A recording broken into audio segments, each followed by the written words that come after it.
SMK itu sekolah menengah ke bawah gitu. Dari taraf ekonominya, taraf intelijensianya. Nah, ini sebetulnya SMK itu harusnya di bawah 2 kementerian.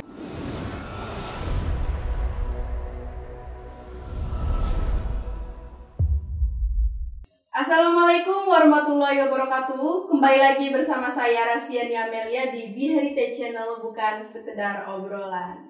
Jadi kali ini saya sudah bersama dengan Bapak Karis Kadafi. Beliau ini Kepala Sekolah SMK 1 Muhammadiyah Rangkas Bitung.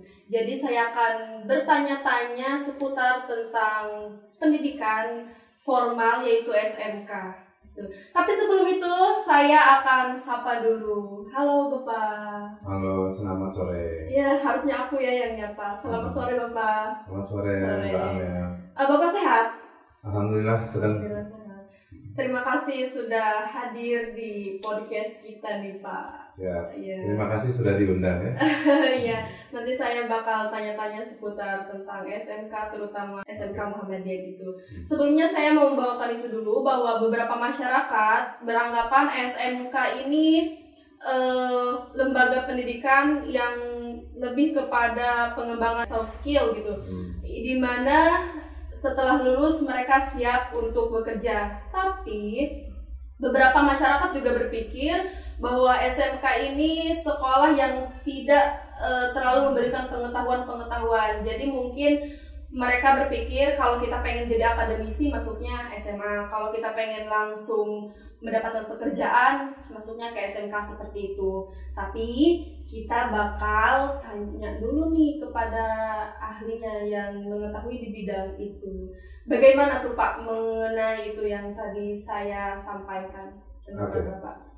Ya, memang sementara ini SMK kan seringkali hanya diarahkan untuk menjadi pekerja, gitu kan. Dari singkatannya saja ada orang yang memplesetin jadi SMK itu sekolah menengah ke bawah, gitu.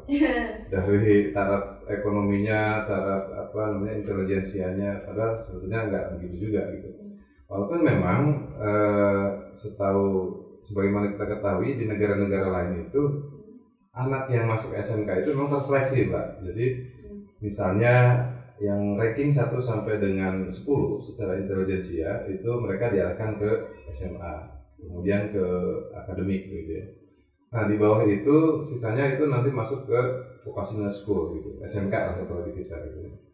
Nah, perkembangannya SMK hari ini dan juga demand-nya di masyarakat, di kehidupan berbangsa kita, memang SMK ini tidak hanya diciptakan untuk menjadi pekerja, tetapi dia bisa juga pelan-pelan nanti akan menjadi seorang ekspertis. Dan yang lebih menggembirakan lagi, apalagi di era pandemi seperti ini, tata nilai, tata kehidupan mungkin ada sedikit bergeser, bahwa UMKM itu juga menjadi challenge yang bagus untuk anak-anak SMK. Jadi anak-anak SMK juga kita cetak untuk menjadi wirausahawan, menjadi pengusaha. Modalnya ada. Anak-anak SMK itu kan identik dengan anak STM dulu ya, gitu. Sering tawuran, bentar-bentar ribut, nakal, bandel gitu. Nah, bandel itu ternyata modal, Mbak. Jadi pengusaha itu harus punya modal bandel. Kalau nggak bandel, rugi sedikit usaha cengeng gitu. Ya nggak bisa begitu. Nah, karena itu anak-anak SMK sebetulnya anak-anak SMK kita sudah punya modal dasar itu. Jadi dari karakternya itu juga itu akan menjadi soft skill untuk mereka. Kemudian kemampuannya secara akademik, secara kejuruannya, nah itu menjadi hard skill untuk mereka. Itu seputar SMK-nya secara umum ya. Iya. Jadi buat masyarakat yang beranggapan bahwa SMK ini kurang dengan pengetahuan-pengetahuannya itu salah banget, karena kita tadi sudah mendengarkan. Nah, sekarang saya masuk ke pertanyaan-pertanyaan yang udah ada di list nih Pak. Siap. Nih Pak, pertanyaannya. SMK ini adalah sekolah kejuruan, merupakan pendidikan yang siap mencetak peserta didik untuk siap menjadi pekerja gitu ya. Di SMK Muhammadiyah sendiri ada berapa jurusan? Kami ada, kalau dulu namanya jurusan, sekarang dengan kurikulum yang baru, kurikulum 2013 yang sudah direvisi, itu memang menjadi bahasanya sekarang itu program keahlian. Program keahlian kami ada 5, yang paling tua itu dulu program keahlian mesin, kemudian yang di dalam bahasa kurikulumnya teknik pemesinan, kemudian ada dulu itu teknik bangunan, kemudian berganti sekarang menjadi desain, pemodelan, dan informasi bangunan. Jadi di program keahlian teknik konstruksi dan properti. Nah, khusus untuk kami buka jurusan arsitek lah gitu. Kemudian ada program keahlian farmasi klinis. Nah, ini untuk anak-anak kita yang diarahkan untuk menjadi asisten apoteker. Kemudian ada kehutanan. Kehutanan ini dengan spesifikasi jurusannya itu teknik konservasi sumber daya hutan. Kenapa konservasi yang kami pilih? Karena memang Kabupaten Lebak, terutama ya Banten, kita masih memiliki begitu luas, ada hutan, baik itu yang masuk di Taman Nasional ataupun hutan rakyat, dan lagi-lagi peluang dan tantangan itu masih cukup tinggi. Belum lagi untuk pengelolaan misalnya hutan rakyat ke depan, itu hutan kemasyarakatan itu masih cukup potensial untuk dikelola. Nah, oleh karena itu SMK sejatinya dia harus menjadi pemecah masalah di daerah itu ketika demand-nya itu misalnya basis potensi sumber dayanya itu ada di alam, misalnya kehutanan, maka SMK yang harus kita siapkan itu juga harus nyambung dengan itu. Kalau kehutanan ya kehutanan, kalau dunia kerja membutuhkannya misalnya farmasi ya kita sediakan farmasi. Jangan misalnya ada SMK yang dibuka di tengah hutan, jurusannya teknik administrasi perkantoran. Dia mau ngantor di mana gitu kan gitu ya. Nah, itu juga menjadi kendala buat Kabupaten Lebak khususnya, itu memang belum semua potensi yang dimilikinya itu akan match dengan SDM yang disiapkan oleh dunia pendidikan. Itu, Mbak. Masing-masing keunggulannya bisa dijelaskan? Kalau keunggulannya itu relatif ya, nanti saya dibilang kecap nomor 1. Tapi yang mudah-mudah sih sayangnya kita nggak bisa display. Ada beberapa hasil rancangan anak-anak kita itu, baik itu dari mulai pemetaannya, pemolahan lanskapnya itu dilakukan oleh anak-anak kami yang kehutanan. Ini contohnya misalnya Kabupaten Lebak kan lagi diarahkan oleh Bupati Lebak itu untuk menjadi daerah pariwisata berbasis potensi lokal gitu. Makanya kami juga ikut mendorong itu dan ikut turut serta dalam pembangunan di sektor pariwisata itu dengan kita mencoba anak-anak kita itu turun ke desa. Kami ada program SMK Membangun Desa. Nah, itu anak-anak kehutanan, anak-anak arsitek, anak-anak farmasi, permesinan, dan otomotif. Satu tadi otomotif. Belum kesebut ya. Otomotif kendaraan roda 4 gitu. Nah, kita coba terjunkan ke desa karena basis potensi pariwisata pun ada di desa. Misalnya kita bisa kawitkan dua konsep dari dua kejuruan ini, misalnya kehutanan yang basisnya konservasi, eko gitu ya, dengan arsitek. Jadi ekoturism arsitektur gitu. Dari pemolahan lanskap, pemolahan bangunan itu juga harus nyekrup gitu dengan kondisi alam yang tepat gitu. Sehingga tidak terlalu banyak merubah morfologi kawasan, bentang alamnya gitu. Jadi dibuat sealami mungkin, seramah mungkin dengan lingkungan, humble, dan juga berdaya tarik gitu ya. Karena nanti di dalam ekoturism sendiri daya tarik itu salah satunya kan interpretasi gitu sih. Itu hanya berlaku di SMK yang Bapak pimpin, apa memang di semuanya memang harus seperti itu melihat kepada kondisi daerah tersebut? Seharusnya kalau rekan-rekan kita juga di SMK yang lain juga peka. Saya yakin mereka juga berusaha untuk itu. Tapi nanti ada kendala yang nanti kita bahas ya. Kendalanya. Ya kebetulan kami punya sumber daya dan jaringan misalnya dengan Universitas Muhammadiyah se-Indonesia. Ketika kami tidak punya tenaga pengajar, yang ini salah satu kendala yang paling krusial ya. Tenaga pendidiknya itu yang agak susah. Nah, kami bisa kerjasama nanti anak-anak kami yang kami nilai ini berbakat. Nah, kita tunjuk mereka bukan untuk mengabdi tapi mewarisi sekolah ini ke depan, karena sekolah ini bukan punya saya pribadi, ini punya organisasi. Oh iya Pak, saya penasaran, ini SMK Muhammadiyah ini di bawah naungan siapa? Di atas? Di bawah naungan Perserikatan Muhammadiyah yang Itu sebagaimana kita ketahui berdiri sejak tahun 1912, jauh sebelum Republik ini merdeka. Kita sudah ada beberapa sekolah, dan SMK Muhammadiyah 1 Rangkas Bitung didirikan sekitar menjadi SMK-nya ya. Kalau SPG-nya itu dulu Sekolah Pendidikan Guru itu sudah tahun 79-an gitu. Dan kami di bawah sebuah majelis ya, kalau disetarakan dengan birokrasi mungkin ada dinas di level provinsi, Majelis Pendidikan Dasar dan Menengah, yang di situ di level provinsi di tingkat wilayah, Majelis Dikdasmen, pimpinan wilayah Muhammadiyah Banten. Oke, jadi nanti teman-teman sekarang udah tahu SMK Muhammadiyah ini di bawah naungan siapa. Dan bukan milik pribadi loh ya? Iya. Pak, pertanyaan selanjutnya, metode pendidikan seperti apa yang diterapkan di SMK Muhammadiyah dan kurikulum apa yang dijadikan acuan dalam penyelenggaraan pendidikan di SMK Muhammadiyah? Ya. Gini Mbak, sebagaimana kita ketahui yang namanya kurikulum di Indonesia itu setiap kali ganti menteri ganti gitu kan gitu. Nah, kami melihat ada satu benang merahnya sebenarnya yang tidak perlu kita gonta-ganti yang saya kira sangat SMK banget gitu ya. Apa itu? Itu adalah pendidikan terkait dengan vokasinya itu sendiri, terkait dengan kejuruannya. Metodenya dan pendekatannya kami sih memang melakukan pendekatan yang sekolah yang berbasis seperti dibuat anak-anak itu senyaman mungkin dengan kita, dengan metode kekeluargaan. Kadang-kadang anak-anak kami itu manggil saya bukan bapak loh, Pak. Manggil ayah. Oh, ayah. Ada yang manggil om. Lebih parah lagi tuh, ada yang manggil kakak ke gurunya itu, ada yang manggil abah, ada yang manggil kakek gitu. Tapi itu bentuk dari ikatan emosional ya? Ya, itu yang kami bangun supaya pendekatan komunikasi kita itu lebih mudah, lebih landai. Kemudian terkait dengan metode pembelajarannya, kami menggunakan sistem saat ini sudah full block system.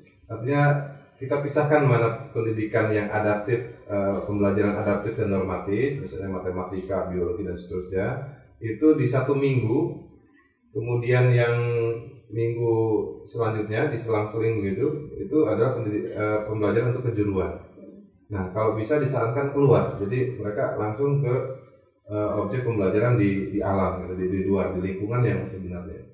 Kemudian kurikulum yang kita gunakan, kita mengacu pada, nah ini sebetulnya SMK itu harusnya di bawah 2 kementerian memang idealnya itu. Satu di bawah Kementerian Pendidikan, yang satu lagi adalah di bawah Kementerian Kemenaker ya, Tenaga Kerja. Karena standar kompetensi yang dibutuhkan oleh dunia kerja, yang dibutuhkan itu, nah itu yang kita adopsi sebagai tujuan pembelajaran gitu ya. Misalnya ada di dalam pembelajaran misalnya teknik gambar bangunan misalnya. Di situ dibutuhkan ada berapa sub kompetensi yang harus dicapai oleh anak-anak ini. Nah, Mbak masih ingat mungkin dulu pernah ikut pramuka, ada buku saku. Nah, kami menggunakan gitu. Jadi anak-anak itu punya agenda belajar. Nanti kamu pembelajaran ini harus ditempuh sebanyak sekian puluh jam dalam seminggu. Nah, kamu harus ikut latihan berarti berapa kali? Kita breakdown dalam satu rencana agenda pembelajaran. Maka untuk menyelesaikan satu subkompetensi ini yang berbasis tadi SKKNI, Standar Kompetensi Kerja Nasional Indonesia, nah itu mereka harus berlatih berapa kali untuk mendapatkan ini. Dan itu akan menjadi prasyarat dia untuk ikut ujian. Kalau nggak pernah latihan, gimana mengujinya Mbak? Nah, oleh karena itu alur pembelajaran itu prosesnya kita bagi menjadi 3 proses. Pertama itu namanya pengayaan. Maka format secara tertulisnya itu ada information sheet di kami. Jadi semacam rangkuman dari materi yang harus diinstal kepada anak-anak itu. Dan di luar itu mereka boleh. Nanti kita sediakan web yang di situ ada e-learning-nya. Mereka mau belajar dari Google, mau belajar dari mana, terserah. Yang penting cukupkan ini terkait dengan pengetahuannya, kamu belajar di sini. Information sheet kita bagikan. Kemudian, nah berarti itu kan pengayaan lah. Pengayaan. Kemudian yang kedua adalah pelatihan. Setelah mereka tahu, mereka harus berlatih melakukan sesuatu. Setelah dilatih itu, nah kita sebelumnya kasih job sheet. Jadi ini kerangka acuan kerja yang harus mereka kerjakan terkait dengan SOP, Standard Operating Procedure, yang berlaku di dunia kerja. Kamu harus melakukan ini dengan cara seperti ini. Itu nanti setelah mereka melakukan pelatihan, maka mereka ditandatangan oleh instrukturnya. Gitu. Jadi absennya seperti itu. Kemudian yang terakhir adalah pengujian atau evaluation sheet. Nah, ini kalau memang dirasa terlalu berat, kami menggunakan standar penilaian sendiri. Tapi kalau misalnya anak-anak ini sanggup dan memang budaya belajarnya sudah seperti itu, kita ambil SKKNI itu berisi tentang metode pengujian yang memang agak rumit, tetapi itu harus dijalankan. Terkait dengan SOP pengujiannya, kami menggunakan SKKNI. Nah, diujikanlah anak-anak dengan pola SKKNI seperti itu. Nah, kalau yang untuk SMK yang sudah bisa mengeluarkan sertifikasi sendiri, yang bisa berlaku sebagai LSP, lembaga sertifikasi profesi yang P1, mungkin mereka bisa mengeluarkan sertifikat. Jadi setiap kali pelatihan anak-anak itu punya sertifikat, harusnya begitu idealnya. Nah, kami sedang mengarah ke arah sana. Jadi setiap kali anak-anak itu pelatihan diuji, maka dia punya satu sertifikat, gitu Mbak. Saya kira SMK itu cuma bisanya tawuran gini gitu. Ternyata di dalamnya wah rumit sekali ya. Pertanyaan selanjutnya Pak, pembekalan apa yang diberikan kepada para peserta didik di SMK dalam rangka meningkatkan kualitas peserta didik, dan bagaimanakah pola penyelenggaraan pendidikan yang ditawarkan, baik itu secara teori maupun praktik? Ya, kalau pembelajaran yang formilnya tadi saya sampaikan ya, terkait dengan penyelenggaraannya itu memang kita SMK ini harus dijalankan dengan dua mindset.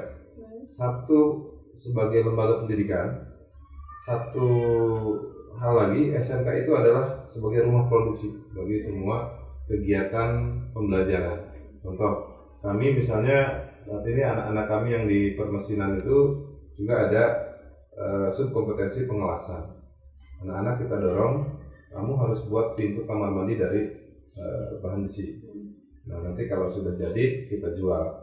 Nah, di situ anak-anak sudah bisa membuat produk. Nah, ini yang penting. Jadi SMK itu kalau nggak punya produk, itu bukan SMK namanya.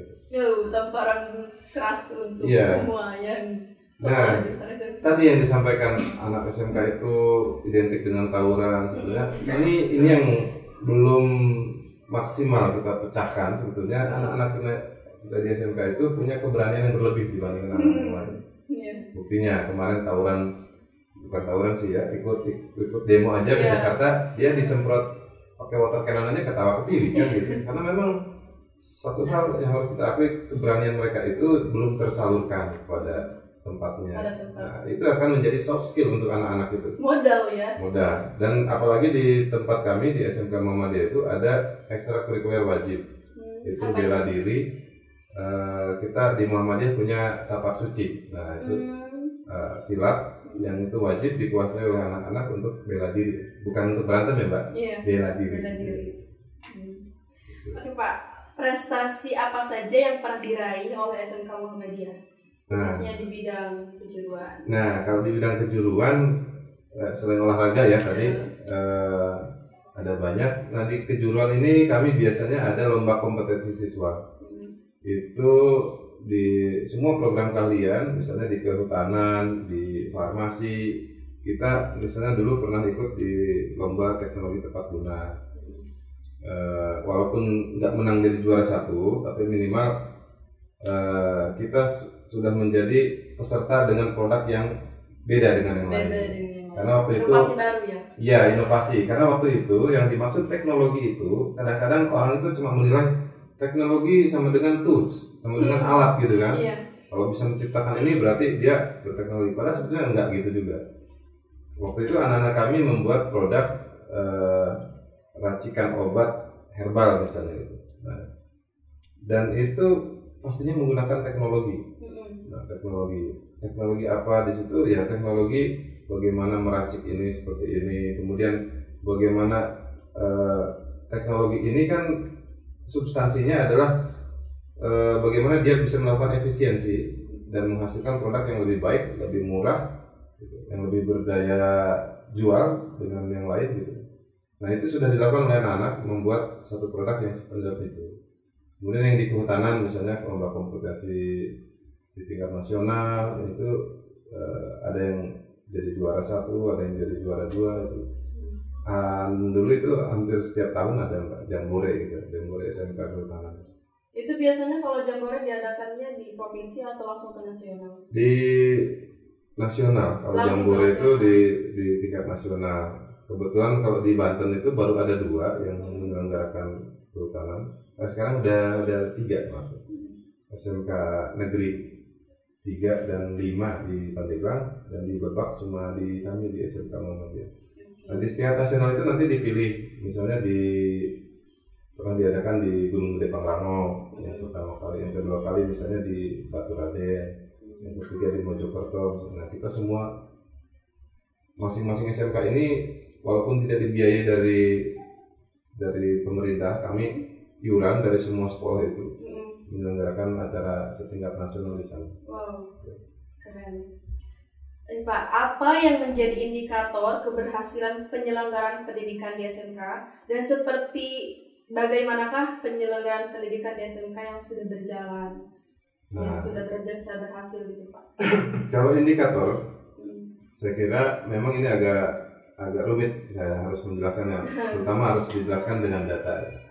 Tapi simpelnya begini, SMK itu adalah vocational school, di mana yang menjadi tumpuan dan tujuan dari diadakan pembelajaran di SMK itu adalah bagaimana anak ini memiliki hard skill, memiliki skill ya, kemampuan untuk bisa bekerja menjadi karyawan, atau indikator yang lain adalah ketika anak-anak ini siap menjadi seorang wirausahawan. Nah itu memang mimpi kita yang paling besar, itu ketika anak-anak itu muncul menjadi seorang wirausahawan yang baru tadi. Kalau misalnya menjadi pekerja saja, memiliki skill, bersertifikat, RSP misalnya, kebetulan kami sudah ada 2 program keahlian yang sudah bisa diuji secara RSP, jurusan arsitek dan kehutanan.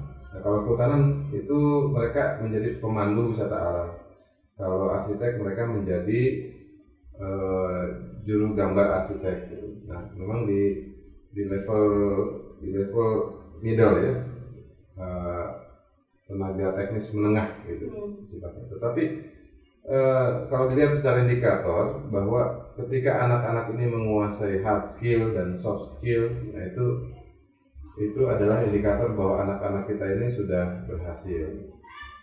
Nah, gitu ya? Iya, kalau anak-anak dilihat dari soft skillnya, misalnya beginilah, yang tadinya masuk ke SMK Muhammadiyah belum bisa ngaji, ya sampai ke situ ya harus bisa ngaji, karena di situ ada pembelajaran muloknya juga bahasa Arab gitu ya, pembelajaran al-Islamnya juga mungkin beda dengan sekolah-sekolah yang lain, karena memang ini itu kebijakan di sekolah di lokal. Pada pelaksanaannya Mbak, jadi kita juga mesti melakukan diskresi atau lebih ini lagi inovasi gitu ya.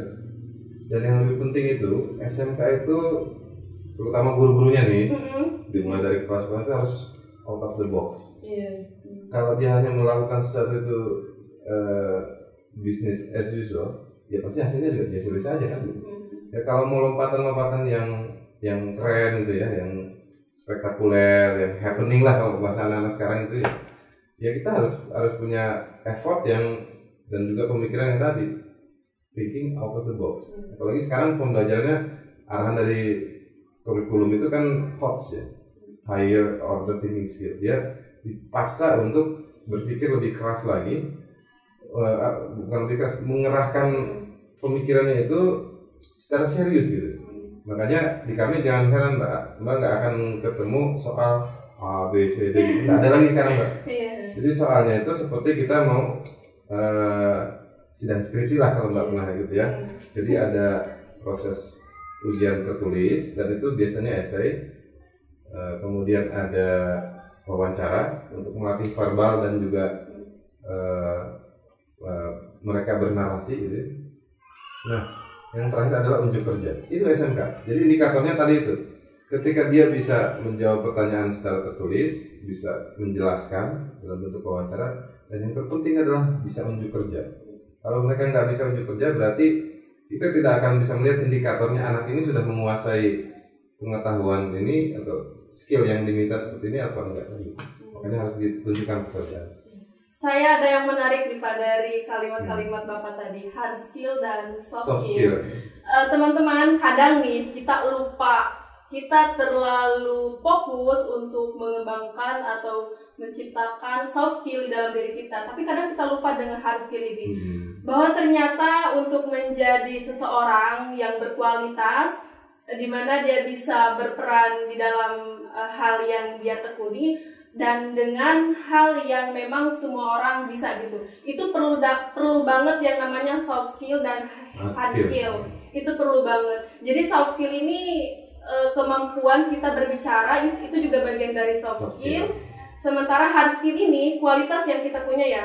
Sesuai dengan basis kompetensi yang kita pelajari, nah itu biasanya kami namakan hard skill. Hard skill, ya seperti itu. Jadi keduanya itu sangat menunjang sekali antara hard skill dan soft skill itu perlu sekali. Dan kadang itu terlupakan oleh kita semua. Hari ini kita diingatkan semuanya oleh Bapak Haris Kadafi. Hatur nuhun loh Pak ini. Kalau boleh saya cerita satu tentang how amazing soft skill tadi ya. Ada sebuah cerita teman saya kepala sekolah di Indonesia Timur sana, bagian Indonesia Tengah ya, bukan Timur Tengah. Nah dia anaknya itu kan yang kehutanan. Ini waktu itu kami ada program kerjasama dengan Kementerian Kehutanan itu bakti rimbawan. Jadi lulusan kami diterima oleh kementerian dan ditugaskan di seluruh Indonesia. Nah kebetulan basis sekolah ini basisnya pesantren. Jadi nggak usah ditanya dong mereka bisa ngaji atau enggak gitu. Nah, maka dia cukup baik bisa mengajarkan anak-anak itu baca tulis Quran. Nah, ketika dia bertugas, kebetulan dia ada di wilayah yang di situ adalah minoritas Muslim ya. Nah, karena itu ada seorang pengusaha sukses di sekitar itu yang Muslim kebetulan dia kesulitan mengajarkan anak-anak di sekeliling rumahnya itu baca tulis Quran. Nah, dimintalah bantuan anak-anak itu untuk mengajarkan itu. Nah, kalau gajinya bakti rimbawan waktu itu cuma 2.700.000 something lah ya. Kalau ngajar ngaji, Mbak tahu berapa gajinya? 4 juta Mbak sebulan. Wow. Nah, itu how amazing dari soft skill itu ya. Ada lagi cerita-cerita menarik soal soft skill, bahwa sebetulnya di lapangan terkadang hard skill kita juga bukan satu-satunya yang bisa membantu kita untuk sukses. Iya, karena percuma kita punya hard skill yang bagus, tapi kita tidak bisa mengutarakan itu, tidak bisa menyampaikan itu. Dan percuma juga kalau misalkan kita hanya punya soft skill, tapi hard skill kita nggak ada, apa yang akan kita jual begitu. Dan ada satu lagi yang menarik, dan itu lagi-lagi di sekolah kita bahkan ya. Teman saya pernah cerita, dia datangan calon penerima tenaga kerja kita dari Korea. Kebetulan sekolahnya itu juga lagi-lagi basisnya pesantren. Ketika dia ketemu anak-anak yang mau bekerja di sana, si om katakanlah apalah dari Korea itu, Mister apa gitu, begitu dia datang, anak-anak ini karena kebiasaan ya di kita itu, dan itu menjadi tata krama ya, kalau ketemu orang yang lebih tua atau tamu gitu, dia cium tangan. Dan itu si orang Korea itu dia aneh gitu. Kenapa bisa begini ya? Anak ini baru saja ketemu saya gitu. Kok dia sudah sedemikian hormatnya kepada saya? Nah, itu kan hasil pendidikan yang kita gunakan di sekolah. Pendidikan karakter itu Mbak, itu yang lebih penting. Jadi karakter itu juga sama dengan soft skill. Iya betul. Oke Pak, kita balik lagi ke SMK Muhammadiyah ya Pak ya. Nah, di masa pandemi ini, bagaimanakah metode pembelajaran online yang digelar di SMK? Itu menurut Bapak efektifnya bagaimana Pak? Sayangnya tidak efektif. Jadi tidak. Dari awal pandemi kami sudah melaksanakan hampir 1 bulan ya, itu dengan pembelajaran jarak jauh, dan saya minta ke ke guru-guru dan Wakasek, coba pantau kehadirannya, absensinya gitu. Saya nggak yakin anak-anak ini menyimak gitu. Nah, ketika kita evaluasi, ternyata rata-rata kehadirannya cuma 30%. Belum lagi kita ukur efektivitas ya, kualitas pembelajarannya. Di samping mungkin karena waktu itu masih baru, dan kendala yang paling utama itu adalah infrastruktur. Kalau mereka soal disiplin, soal nggak punya kuota mungkin masih bisa ditolongin ya. Tapi kalau nggak ada sinyal, berat juga Pak. Nolongin. Nah itu yang nggak repot. Karena itu ya sudah, daripada nggak efektif. Terus ada juga sebagian besar permintaan dari orang tua siswa itu, udah Pak, saya udah nggak kuat sendiri, jagain anak-anak, udahlah dibuka aja tuh. Nah akhirnya Bismillah kita buka saja pembelajaran seperti biasa. Dan kalau orang-orang yang mungkin peduli dengan protokol kesehatan, ya kami juga antisipasi itu, dan ada bantuan dari dinas kesehatan, fasilitas untuk cuci tangan misalnya, kemudian hand sanitizer. Kebetulan anak-anak kami di farmasi juga membuat sendiri Pak, dan ini menggunakan bahan-bahan herbal, bahkan ada yang tidak menggunakan etanol sama sekali gitu. Misalnya dari daun sirih gitu ya. Dan semua bentuk hand sanitizer kita buat, tapi kita belum tega menjualnya, itu masalahnya gitu. Kenapa belum tega? Itu kan suatu karya dari anak-anak. Iya, di samping memang di Indonesia kan memang berat ya izinnya itu untuk UKM itu, nggak kayak di negeri orang itu dia dipersilakan dulu menjual produknya, kemudian dievaluasi. Kalau di kita nggak, belum masuk aja produknya sudah dicegat peraturan ini, peraturan itu. Jadi tapi ini menarik loh Pak. Sekarang kan Omnibus Law yang sekarang sudah disahkan itu kan mempermudah perizinan. Itu bisa dikembangkan, membuat. Saya tidak bisa berkomentar terlalu banyak karena soal itu ya. 1000 sekian halaman, baru beberapa saja yang saya baca, dan itu pun saya sudah lumayan bingung. Oke, lupakan tentang Omnibus Law, kita langsung ke pertanyaan selanjutnya mengenai kelulusan Pak. Berapa persenkah lulusan SMK yang terserap di dunia kerja, dan berapakah angka yang terserap di dunia kerja khususnya lulusan SMK dari tahun ke tahunnya? Gimana tuh? Beberapa tahun terakhir ini saya amati, walaupun data yang detailnya mungkin bisa nanti kami sampaikan, tapi minimal ada tiga minat yang saya lihat. Sebagaimana memang di gambaran awal dan gambaran umum SMK itu ada istilah BMW ya, bekerja, melanjutkan, atau wirausaha. Nah tiga-tiganya itu memang ada di kami program beasiswa untuk bagi mereka yang mau melanjutkan, dan kami tadi punya jaringan dengan beberapa kampus sesama Muhammadiyah gitu. Bahkan ada yang sampai 100% loh. Di arsitek ada yang dapat sekian juta diskonnya gitu, ada yang 50%, ada yang terakhir itu beasiswa kader itu sampai 100%. Mereka 100% bukan berarti gratis juga kayak gitu, mungkin ada aja biaya kecil-kecil, tapi minimal secara umum tertanggungi. Sebagian besar masih melanjutkan untuk bekerja di perusahaan-perusahaan yang linear, yang match dengan basis kompetensinya. Tetapi terkadang ada juga yang nggak nyambung. Kuliahnya di sini, belajarnya di bidang ini, nanti kerjanya di mana. Nah kalau itu kita nggak bisa atur, karena itu mungkin nasib ya. Pelajar bukan karena gitu. Nah yang sebagian lagi ada juga yang buka usaha, dan itu saya membuktikan beberapa orang, ada yang sudah jadi anggota di Kadin misalnya, atau di Gapensi, dan mereka karena memiliki kompetensi misalnya gambar arsitek, mereka bisa buka usaha di rumah sendiri, dan itu nggak perlu buka kantor. Orang kalau sudah tahu jasa layanannya bagus, maka akan dicari orang. Dan saya tetap berpesan, kalian ini bekerja di sektor jasa, hati-hati. Kalau kalian jual barangnya jelek, bisa diretur dan diganti. Nah, tapi kalau bekerja di bidang jasa, dan jasa layanan itu ada padamu, dan kamu bekerja nggak beres, maka kamu yang akan diganti orang. Keren sekali itu nasihatnya. Jadi di SMK Muhammadiyah ini bukan cuma diberikan pembelajaran soft skill dan hard skill, tapi juga pendidikan karakter. Ya tadi Mbak, semangat kekeluargaan kita itu yang harus dikembangkan, bahwa pada akhirnya supaya anak-anak itu merasa nyaman bahwa di sekolah ini tidak seperti mereka itu di penjara gitu ya, dengan sistem dan apalagi. Yang penting di mana kita harus berlaku tegas dan mereka diciptakan menjadi seorang wira, seorang yang memiliki keberanian memutuskan sesuatu yang nanti akan jadi wira. Kita mulai dari awalnya itu dengan kita ada misalnya forum ta'aruf siswa, mereka saling mengenal sistem pembelajaran, mengenal sekolah, mengenal guru, mengenal lingkungan sekolah.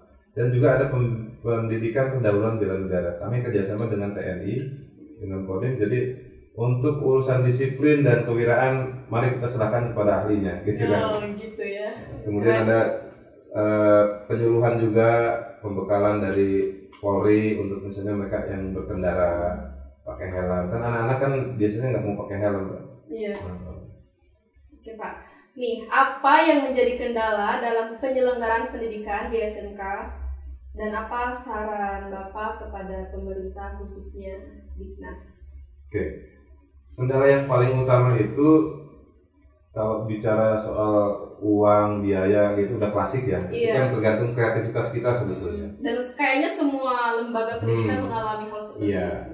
Nah, masalahnya itu kita masih memiliki gap, Mbak, tadi antara demand, sumber daya yang ada di daerah, sumber daya manusia yang cocok untuk mengembangkan itu terkait dengan karakternya, dengan SDM guru yang akan membantu mengembangkan SDM ini, anak-anak ini bisa mengelola potensi lokal ini. Contoh misalnya kita mengalami kelangkaan guru sekarang, guru SMK itu. Selain karena saya melihat belum terlalu serius ini perguruan tinggi ini memprovide guru-guru yang khusus untuk di SMK, karena guru vokasi itu memang beda dengan guru yang lain gitu ya. Kalau guru-guru di tempat lain, misalnya guru SD atau guru SMP, ketika mereka lulus di akademik, mereka bisa langsung mengajar. Karena memang basically dari keguruan. Tapi kalau di SMK, mereka harus punya karya, mereka harus pernah bekerja dulu gitu, sehingga bisa, jangan sampai ada istilah jarkoni, Mbak. Iso ngajar, ra iso ngelakoni. Bisa ngajar tapi nggak bisa melakukan. Ya pokoknya kamu buat seperti itu ya. Tapi kalau Bapak belum pernah bisa membuat seperti itu, jangan harap anak-anak bisa respect sama gurunya. Kadang anak murid juga kan lihat ini Bapak ini bisanya cuma nyuruh aja. Nah itu dia, nanti sama anak dibilang jarkoni gitu, Bapak aja nggak bisa bikin, apalagi kami gitu. Nah itu salah satu kendala kita, kelangkaan guru SMK. Dan itu bukan cuma di Muhammadiyah, mungkin di semua SMK. Di negeri juga sama. Kenapa mereka nggak berani buka program keahlian yang katanya itu aneh-aneh lah gitu, misalnya kelautan. Padahal misalnya Kabupaten Lebak punya 92 km garis pantai, lepas pantai.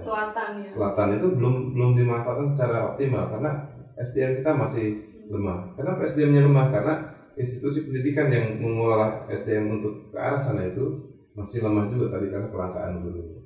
Pertambangan juga sama. Terakhir saya dengar ada di Kecamatan Cibeber tapi katanya ditutup.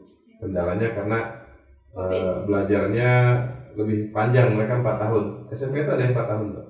Program 4 tahun. Dan banyak lagi. Sekali lagi kalau soal biaya nggak akan bermutu kalau nggak ada biaya katanya. Nah itu juga nggak gitu juga. Tergantung tadi kreativitas pimpinan sekolahnya, guru-gurunya gitu, mengembangkan potensi peserta didik itu bisa menjadi sesuatu yang nggak tadinya harus disuapin terus sama APBD atau APBN atau BOS. Kita harus bisa sekarang meningkatkan kemandirian terhadap anggaran yang dari luar sekolah. Jadi saya ingin menyimpulkan dari tadi ya yang udah Bapak sampaikan bahwa ternyata untuk menjadi guru SMK itu nggak boleh sembarangan ya Pak ya. Jadi perlu banget kualitas untuk menciptakan pelajar-pelajar yang memang tadi mempunyai soft skill, hard skill, dan mempunyai kemampuan mereka untuk kedepannya mau menjadi apa dan seperti apa dengan pendidikan karakter tadi ya Pak ya. Iya. Nih Pak, pertanyaan selanjutnya, sampai saat ini masih ada nggak sih orang tua murid yang menitipkan anaknya ya guna untuk belajar gitu Pak? Masih ada? Masih. Dan kami memang kebetulan ada punya asrama ya Mbak.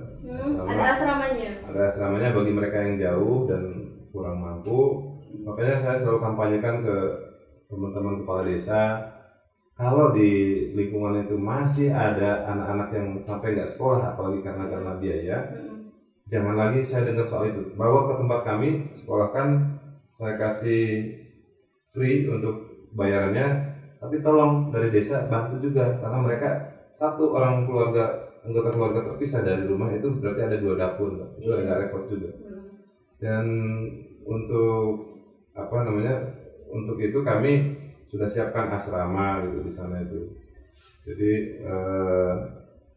yang jauh-jauh, terutama yang tidak mampu itu bisa tinggal di asrama. Dan mereka orang tuanya biasa datang, biasa dengan karakter khas daerah kita itu, bawa timbel, asik kan? Ada yang bawa jengkol, ada yang pete gitu. Padahal itu SMK ya. SMK, ada yang bawa duren, nah itu yang enak Mbak. Ada yang bawa pisang. Jadi, nah itu kami simpan juga di asrama karena saya juga beberapa hari dalam seminggu itu saya sempatkan menginap di sana. Nah para pembina ini juga dibekali dengan itu. Kalau misalnya ada anak-anak yang jangan sampai mereka ada yang nggak makan. Dan ke kantin juga karena kami nggak tagih iuran ke kantin, kami pesan silahkan dagang di sini tapi jangan sampai saya dengar ada anak-anak saya kelaparan gitu kan. Kemudian untuk yang udah nggak punya bekal, kita kasih kodenya nanti. Nanti kodenya dikasih. Misalnya begini. Mereka biasa kalau lagi nggak punya bekal pasti nanya saya. Udah makan? Nah, berarti kan saya harus tanya balik dong. Kamu udah makan belum? Belum ya? Gitu. Nah, itu dia kodenya. Itu kode dialektika ya, keren. Tapi Pak, budaya-budaya tadi ya nitipin terus ngasih masih ada.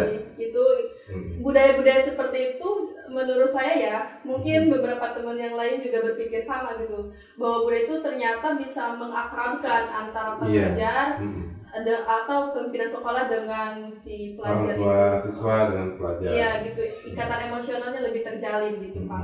Dan saya rasa itu yang sangat dibutuhkan di zaman sekarang ini untuk mempertahankan karakter itu tadi. Iya.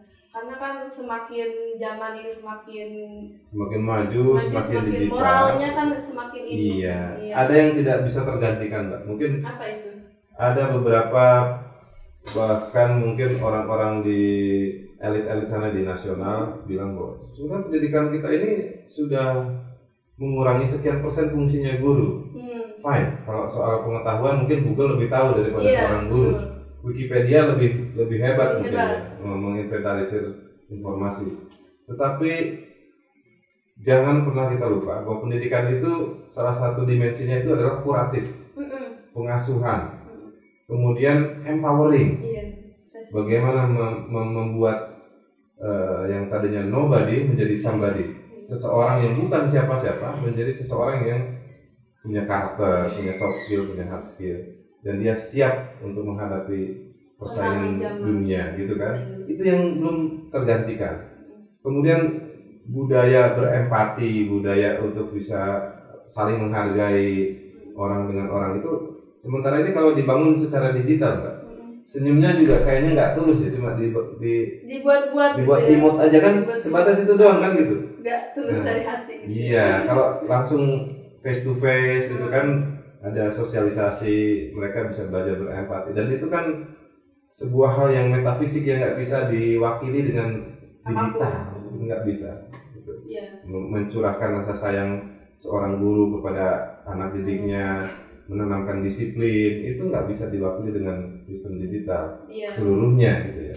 Bisa tapi tidak akan sesempurna hubungan antara manusia dengan manusia. Nah itu kan yang nggak bisa dilakukan. Jadi kan manusia itu baik buruknya dari bahasa, tapi terkadang kontak fisik secara face to face itu juga menunjang bagaimana kita bisa berinteraksi dengan tadi kasih sayang gitu ya. Terus Pak, apa pesan-pesan Bapak kepada orang tua murid? Pesan saya kepada orang tua siswa itu, kalau hari ini pendidikan, kalau dulu ya angkatan kita itu pendidikan itu menjadi prioritas nomor 1. Iya, harusnya sampai sekarang juga. Sampai sekarang memang agak bergeser Mbak. Terutama di misal di masalah pembiayaan. Sekali lagi bukan karena kita khawatir mereka nggak bayar gitu. Rezeki sudah ada yang ngatur. Tapi bukan soal pembiayaan, tapi soal fokus dari pengawasan orang tua kepada anaknya itu lebih menitik beratkan kepada pendidikan. Karena pendidikan ini hal yang utama untuk anak-anak. Mereka sebagai manusia makhluk biologis cuma butuh makan dan minum, dan bersosialisasi. Tetapi sebagai sebuah insan yang akan disiapkan menjadi manusia yang sempurna, itu butuh software yang namanya pendidikan. Maka pendidikan itu menjadi hal yang sangat penting yang harus diperhatikan gitu. Jadi perhatiannya itu, attentionnya itu yang nomor 1 ya harus pendidikan. Dan sekarang kan ada untungnya juga ya, kalau masa COVID ini dipaksa orang tua itu jadi guru, jadi semuanya tugas kadang-kadang dikerjakan bersama dengan orang tua siswa gitu. Kemudian yang kedua, mari kita berpikir tentang prospek gitu. Karena kami melihat ada program keahlian di kami yang sebetulnya prospeknya bagus, tapi orang tua kadang mungkin terlalu mengikuti kemauan anak, atau juga kita semua sekolah dan juga orang tua, kita belum bisa memprediksi sebenarnya kecenderungan anak kita ini maunya kemana gitu. Kalau misalnya vokasinya yang mana gitu. Nah, banyak cara dilakukan orang sampai dengan fingerprint, dari cara dia menulis, melihat karakter anak ini sampai sejauh itu gitu. Nah, itu yang perlu kita lakukan, mengeksplor anak-anak ini dan menyesuaikan dengan potensi sumber daya alam di lokal ini, supaya ini bisa bermanfaat bagi kita gitu. Dan kita nggak jadi penonton di daerah sendiri gitu Mbak. Jadi pesan untuk orang tua yang sekarang anaknya menempuh pendidikan, sebagai orang tua juga harus bisa menjadi guru yang di rumahnya, dan harus lebih melihat apa sih yang anak ini butuhkan dan yang anak ini inginkan, seperti itu. Nah Pak, apa harapan Bapak ke depan terkait kemajuan dalam penyelenggaraan pendidikan di SMK? Yang pertama tadi, kami minta dibantu pemerintah ini karena punya otoritas untuk mengatur pola pembelajaran di pendidikan tinggi misalnya. Nah itu kami tolong dilingkan antara perguruan tinggi, dunia kerja, dan SMK ini supaya nanti bisa selaras. Karena nanti kami misalnya tadi butuh tenaga pengajar, tenaga pendidik ya, atau instruktur gitu. Itu lulus dari perguruan tinggi, berikan kesempatan mereka untuk magang dan pernah membuat karya di dunia kerja. Setelah itu bisa diterjunkan di SMK untuk kembali menjadi pengajar. Karena kalau hanya sekedar lulus akademik juga repot. Kalau mengajar di SMK dia belum pernah membuat karya misalnya, kan itu juga nggak bisa. Karena tadi ya SMK itu butuh guru yang memang beda dari yang lain. Kemudian yang kedua, anak-anak kita ini butuh kerjasama dengan industri. Dulu pernah keluar Inpres nomor 9 tahun 2016 yang itu mengatur tentang revitalisasi SMK. Di situ Presiden memberikan instruksi kepada dunia kerja, semua kementerian termasuk perusahaan-perusahaan itu, BUMN, untuk bisa membantu SMK mengembangkan kompetensinya peserta didik ini supaya bisa lebih baik, karena bekerja di dunia yang sebenarnya, di dunia yang lebih nyata itu jauh akan lebih berhasil ketimbang mereka hanya belajar duduk di meja, di kursi dan di kelas. Nah itu seringkali ketika ada pelaksanaannya, walaupun ada Inpres itu, kami mengalami kebuntuan. Misalnya kami punya program Teaching Factory dulu, waktu dibantu oleh kementerian dengan bantuan sekian ratus juta. Tapi ketika kami berhadapan dengan dunia industri, baru telepon aja, oh nggak bisa, masih lagi nggak bisa, waduh. Padahal arahan dari program itu sendiri harus bekerja sama dengan industri, tapi mereka sepertinya entah kurang siap atau mungkin nggak mau ketahuan rahasianya kali ya, rahasia perusahaan, karena apa yang bisa dilakukan oleh perusahaan kami juga bisa melakukan, karena berasal dari ilmu yang sama, knowledge yang sama, cuma masalah pengalaman. Nah itu yang kami minta mereka sharing kepada anak-anak kita supaya anak-anak bangsa ini juga bisa membuat sesuatu yang lebih baik. Ya itulah gunanya pendidikan. Dari semua yang Bapak sampaikan, boleh Pak diberikan closing statement buat teman-teman? Closing statement saya yang jelas, SMK itu hari ini bukan hanya sekolah menengah ke bawah, karena yang kami kelola itu adalah anak-anak yang ada di di kuadran ketiga keempat, kurang mampu, kurang bager, kurang pintar.